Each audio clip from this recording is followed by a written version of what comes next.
صباح الفل عليكم في فيديو جديد من مؤمن الجزار بتاع تعليم سواقه. جالي سؤال كده على الصفحه بيقول لي انا في المحافظه بتاعتي بتدرب مع حد، وكل ما اجي اتدرب في الحصه يقول لي انت ما انتش مركز، انت مش مركز، انت مش مركز. انا عايز اعرف امتى اكون مش مركز، علشان انا كده مش قادر ان انا احدد ازاي انا مش مركز وهو بيشرح لي وحاجات زي كده. انا هرد عليه بس في نقطتين. لازم نكون فاهمين كويس قوي ان في فرق كبير جدا ما بين عدم التركيز وعدم الفهم. ايه ده؟ هو انا ممكن ما اكونش فاهم؟ انت ممكن ما تكونش فاهم اصلا. يعني انت دلوقتي لو انا جيت شرحت لك موقف صغير كده، انا دلوقتي بشرح لك ازاي تاخد الملف او ازاي تاخد الدوران. انت حضرتك طول ما انت بتعمل الدوران ده صح مره، التانيه، التالته بتعمله غلط، انت كده مش مركز.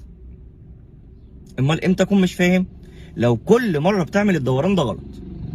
تاني، انا دلوقتي بديك معلومه، المعلومه دي احنا المفروض ننفذها، او المدرب بتاعك بيديك المعلومه دي انت المفروض تنفذها.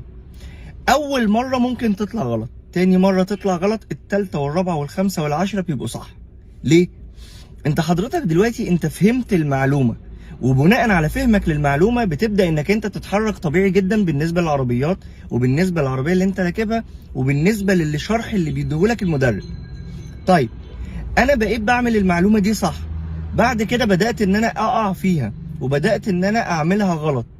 شوف نفسك انت دلوقتي لو انت بتعمل المعلومه دي او بتعمل الحركه دي مره صح مره غلط، انت مش مركز يا معلم. طيب هو قله التركيز دي هتعمل معايا ايه؟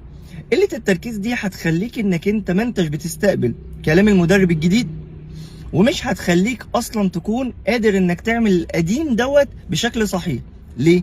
لان انت بالنسبه لك المخ في الوقت ده مش قادر ان هو يستوعب حاجه جديده. انت مخك كل التشكيل بتاعه في الوقت الحالي ده هو الحاجه اللي انت بتفكر فيها في البيت او في الشغل او المشكله اللي عندك. افصل، انا قلت فيديو لازم نفصل في كل حاجه. يعني مثلا افصل في المشكله اللي عندك في الشغل عن مشكلتك في البيت عن التدريب بتاعك. انت نازل من بيتك رايح تعمل تدريب دافع فيه فلوس، ركز مع المدرب بتاعك، ما تسيبش المدرب بتاعك قاعد يتكلم وانت سرحان في حته تانيه خالص. خد مني معلومه تانيه، كل ما المدرب بتاعك يلحقك كل ما انت قدرتك على الاستيعاب بتبقى قليله. ازاي؟ يعني المطلوب مني ان انا اعمل ايه؟ حاول انك انت تعرف الغلط وتلحق نفسك، ما تخليش المدرب دايما هو اللي بيلحقك. يا عم مؤمن، ما هو انا جديد اصلا في السواقه لازم يلحقني؟ لا، انت طول ما انت بتتحكم في سرعه العربيه انت هتلحق نفسك.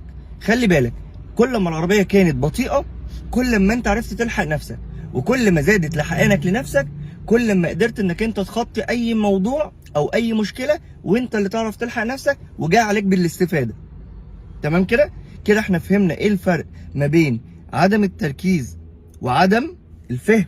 طيب تعالى بقى على عدم الفهم.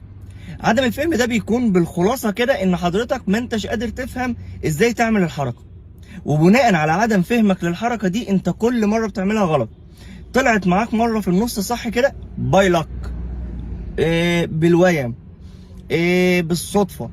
لا، انا لازم ان انا اكون فاهم كويس قبل ما اعمل الحركه من المدرب كل حركه هو عايزها مني. طب ليه؟ عشان انت لما تيجي تعملها بمجرد ما عملتها انت صح مره قدرت تكون في عقلك الباطن، وعقلك الباطن هو اللي بيبعت لمخك الحركه انك تعملها صح. برافو عليك، تيجي انت تعمل الحركه تلاقي نفسك انك انت عملتها كويس جدا. فاهمني؟ ده كان السؤال بتاع ازاي اعرف ان انا فعلا مش مركز مع المدرب بتاعي، لان انا خايف ان هو يكون بيقول لي اي كلام.